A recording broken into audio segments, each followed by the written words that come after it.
Hello. ఆ, రమా talkies దగ్గర సుబ్బయ్యమ్మ మామగారా? నమస్తే మామగారు. మీ ఫోన్ నెంబరు మా పిన్ని గారు అబ్బాయి ఇచ్చాడండి. మీరు జంతికలు బాగా వేస్తారట కదా. మీ పెద్ద పేరట, అందరూ పట్టుకెళ్తారట కేజీలు కేజీలు.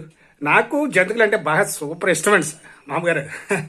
మీరు సాయంత్రం ఒక 100 రూపాయల జంతికలు పంపుదిరి కానీ కుర్రోని పంపిస్తాను డబ్బులు పెట్టి. మరి ఒక్క మాట అండి, మీరు ఇంత రుచిగా వస్తాయి కదా జంతికలు, మీరు ఏమేస్తారు కొద్దిగా ఏమైనా చెప్పగలరా? అన్న సీక్రెటా? అదే అందరికీ తెలుసున్నదే. అదే ఏంటండి, వామ్మా, అందరూ 2 స్పూన్లు వేస్తే మీరు 10 స్పూన్లు వేస్తారా? దాంతో జంతికలకు టేస్ట్ వస్తుందా? ఓకే ఓకే ఓకే, సరే నేను సాయంత్రం పంపుతానండి, మీరు డబ్బులు పెట్టి. పెట్టేయండి మామగారు, ఫోన్ పెట్టేయండి. అమ్మో, ఈవిడ సీక్రెట్ చెప్పించింది, ఇంకా ఆవిడ దగ్గర నుంచి చెప్పించుకోవడం ఎందుకు, ఇంట్లోనే వేయించుకుంటే సరిపోతుంది. ఇక ఇలా జంతికలు వేయాలి, అక్కడ రేట్ ఎక్కువ, బయట ఎవరే వస్తున్నారు.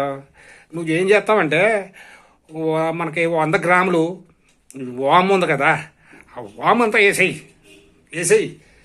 కరెక్ట్గా వాము అంతా వేసేయి. మనం తక్కువ ఎత్తే కుదరదు. వామ్ అంతా నేను చెప్పిందే వెయ్యి, నువ్వు ఇంకేమి వేయకు, మళ్ళీ టేస్ట్ మారిపోతుంది.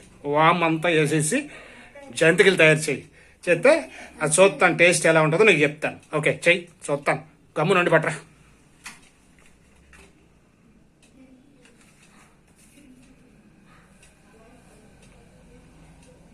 అయిపోయినాయి అప్పుడే, ఇలా పెట్టు.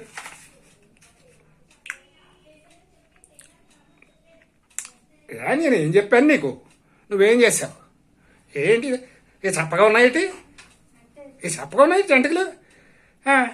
ఏంటి ఇలా చేసావు? వామ్ ఒకటే వేయమన్నానని వామ్ ఒకటే వేసి ఉప్పు వేయడం మానేసావా?